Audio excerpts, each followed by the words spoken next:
Hello बच्चों। आज हम लोग जो है मैथ का टॉपिक लेकर आए हैं। हम लोगों ने पिछला वीडियो में पढ़े थे रेक्टेंगल आयत के बारे में। आयत का क्षेत्रफल क्या होता है, परिमाप क्या होता है। उसके बेसिस से हम लोग कुछ एमसीक्यू क्वेश्चंस किए थे, कुछ क्वेश्चंस को हम लोग सॉल्व किए थे। उसमें हम लोग स्क्वायर को भी थोड़ा बहुत पढ़े थे। आज हम लोग स्क्वायर और ट्रायंगल को फिर स्क्वायर को रिकॉल करेंगे और ट्रायंगल को हम लोग फिर से नया पढ़ेंगे, है ना। आप लोग वीडियो का अंत तक बने रहिएगा। स्क्रीनशॉट वगैरह ले सकते हैं। कॉपी पेन लेके बैठिएगा, आप लोग नोट कीजिएगा, क्वेश्चन सॉल्व कीजिएगा। मैथ्स जो होता है प्रैक्टिस का होता है। जितना ज़्यादा प्रैक्टिस होगा, फॉर्मूला का समझ जितना ज़्यादा होगा, उतना आपका मैथ्स स्ट्रांग होगा। चलिए, हम लोग वीडियो ज़्यादा लंबा हो जाता है, स्टार्ट करते हैं अपना टॉपिक। आज का टॉपिक होगा स्क्वायर। स्क्वायर का मतलब होता है जिसका चारों भुजा आपस में बराबर हो। देखो, चारों भुजा क्या आपस में बराबर हो। वर्ग एक समचतुर्भुज है। वर्ग क्या है? एक समचतुर्भुज है जिसमें चारों भुजा समान होती है, चारों कोण समकोण होता है, समकोण 90 डिग्री। यह एक विशेष प्रकार का आयत और समचतुर्भुज दोनों होता है। एक वर्ग जो है एक आयत भी और एक समचतुर्भुज भी है, ठीक है। इसका चारों ओर तरफ का जो लंबाई होता है जिसको हम लोग परिमाप बोलते हैं। चारों तरफ की लंबाई को हम लोग क्या परिमाप बोलते हैं। अंदर का जो एरिया है इसको हम लोग क्या बोलेंगे? क्षेत्रफल, ठीक है। वर्ग का एक भुजा को हम लोग डिनोट करते हैं ए से। तो इसका ए एक भुजा हो गया, तो परिमाप कितना हो जाएगा? 4a। तो इसका परिमाप हो गया 4 भुजा। इसका क्षेत्रफल अगर बोला जाएगा तो भुजा स्क्वायर, यानी कि ए स्क्वायर इसका हो गया क्षेत्रफल। एरिया इक्वल टू ये हो गया। पेरीमीटर पूछेगा तो 4a हो गया, भुजा उसका ए। आप लोग इसको नोट कर लीजिए। एक डायगोनल होता है यहाँ पे, यहाँ से डायगोनल, तो डायगोनल डी इक्वल टू हो जाता है, डायगोनल डी इक्वल टू हो जाता है √2a, √2a, ठीक है, √2a।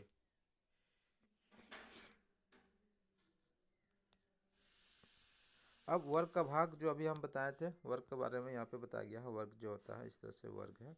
तो वर्ग का भाग हो गया कि इसका इसको जो साइड होता है इसको हम लोग ए से डिनोट करते हैं, विकर्ण जो होता है उसको डी करते हैं ना। ये विकर्ण डी हो गया डायगोनल। अब प्रत्येक को 90 डिग्री का होता है। ये कुछ कुछ बातें दी गई है, आप लोग स्क्रीनशॉट ले सकते हैं। वर्ग जो होता है उसका चारों भुजा बराबर होती है, चारों कोण 90 डिग्री यानी विकर्ण बराबर होते हैं। विकर्ण एक दूसरे को समकोण पर काटते हैं। विकर्ण एक दूसरे को बराबर भागों में विभाजित करते हैं। वर्ग एक साथ आयत और समचतुर्भुज दोनों हैं। कुछ क्वेश्चंस कर लेते हैं हम लोग। एक वर्ग दिया हुआ है, एक इस तरह का वर्ग दिया हुआ है, उसका एक भुजा जो है वो दिया हुआ 9 सेंटीमीटर। क्षेत्रफल क्या होगा? तो क्षेत्रफल हम लोग पढ़े क्या कि भुजा स्क्वायर होता है उसका। तो भुजा स्क्वायर का मतलब 9 का स्क्वायर। 9 का स्क्वायर जब करेंगे हम लोग तो हो जाएगा ये 81 centimetre square. Option D correct answer.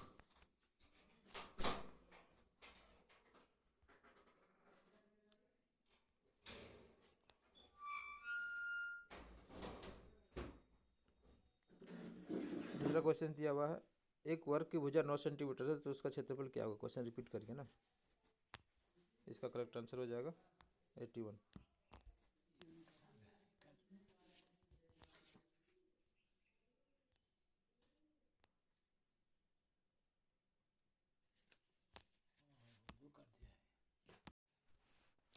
एक वर्ग का क्षेत्रफल 196 सेंटीमीटर स्क्वायर है तो उसका विकर्ण ज्ञात करें।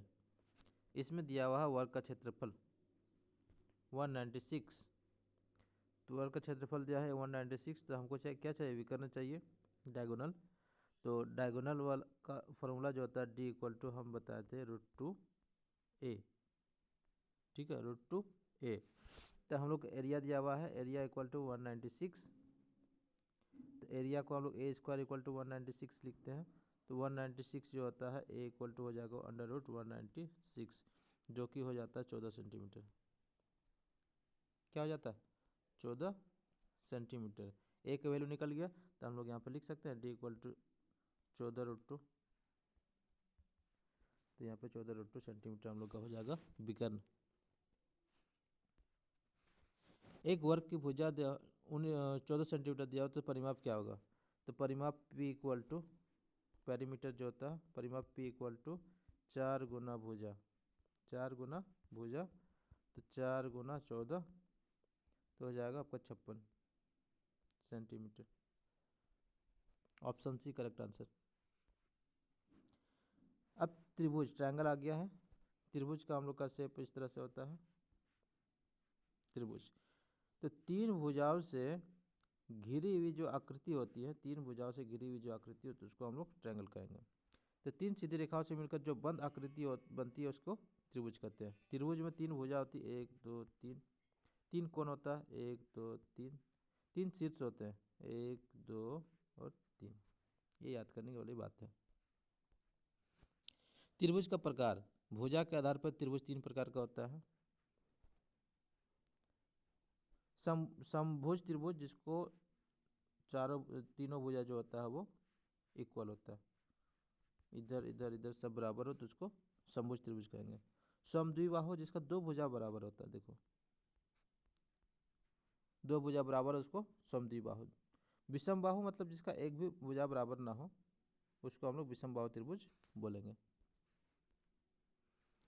कोण के आधार पर त्रिभुज तीन टाइप का होता है। एक होता है न्यून कोण त्रिभुज,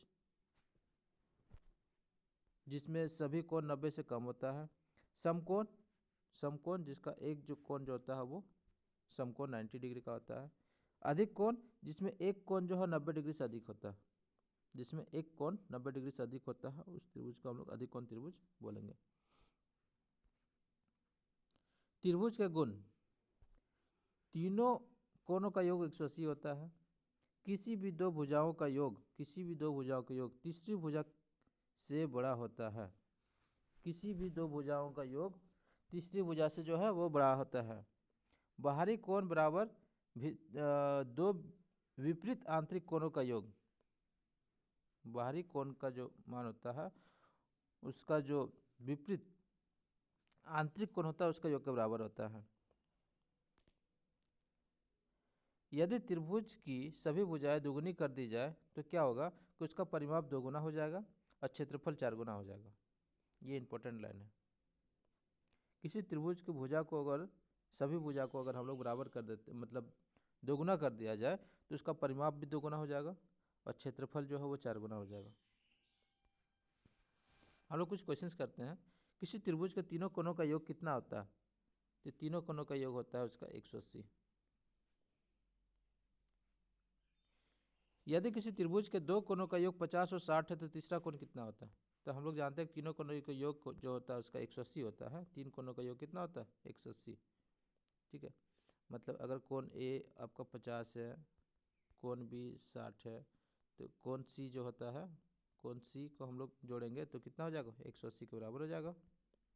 ये तो 180 के बराबर हो जाएगा। तो जोड़ के देखो, इधर एक 180, इधर हो जाएगा आपका 50 और 60, 110 प्लस कोण सी 110 इधर माइनस कर देंगे, 180 में 110 चला जाएगा, माइनस हो जाएगा तो बच जाएगा 70। तो कोण सी जो हो जाएगा 70।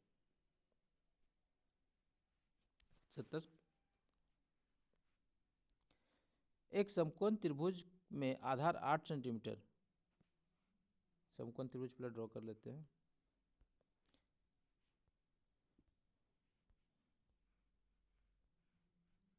एक समकोण त्रिभुज है जिसका आधार 8 सेंटीमीटर, आधार मतलब बेस हो गया आधार, और उसका लंब, ये लंब जो दिया हुआ है 15 सेंटीमीटर। तो कर्ण पूछ रहा है, ये कर्ण, तो कर्ण का कर्ण जो होता है कर्ण, कर्ण का स्क्वायर इक्वल टू लंब का स्क्वायर जोड़ जो आधार होता है इसका स्क्वायर होता है। और अगर सिर्फ कर्ण पूछेंगे तो अंडर रूट लगा दो, है ना, यहाँ पे लंब का स्क्वायर और ये हो जाएगा आधार का स्क्वायर। अब देखो लंबाई कितना दिया हुआ था? लंबाई दिया हुआ था आपका 15, तो 15 का स्क्वायर और इधर दिया 8, 8 का स्क्वायर। ठीक है, 15 का स्क्वायर और 8 का स्क्वायर। तो 15 का स्क्वायर हो गया, हम लोग यहाँ पे बना दे रहे हैं। 15 का स्क्वायर हो गया आपका 225, 8 का स्क्वायर हो गया 64, तो ये हो गया 289 जो हो गया 17 सेंटीमीटर। तो आंसर का option B, option B 17 centimetre. यदि किसी भुज त्रिभुज की भुजा 6 सेंटीमीटर, तो उसका क्षेत्रफल क्या होगा। अब यहाँ बोल दिया कि समबाहु त्रिभुज जो है, इस तरह से जो समबाहु त्रिभुज है उसका तीनों भुजा बराबर होती है, जो 6 सेंटीमीटर दिया हुआ है।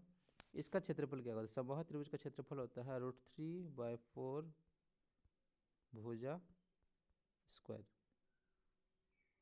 √3/4 भुजा स्क्वायर।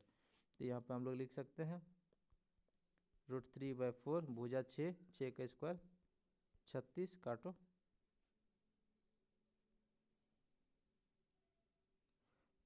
9 को पढ़ा कटेगा 9 चौक 36, तो हो जाएगा 9√3, ऑप्शन बी 9√3 सेंटीमीटर स्क्वायर। चलिए, आप लोग को ये वीडियो पसंद आया होगा, इसी तरह आप लोग चैनल से बने रहिएगा।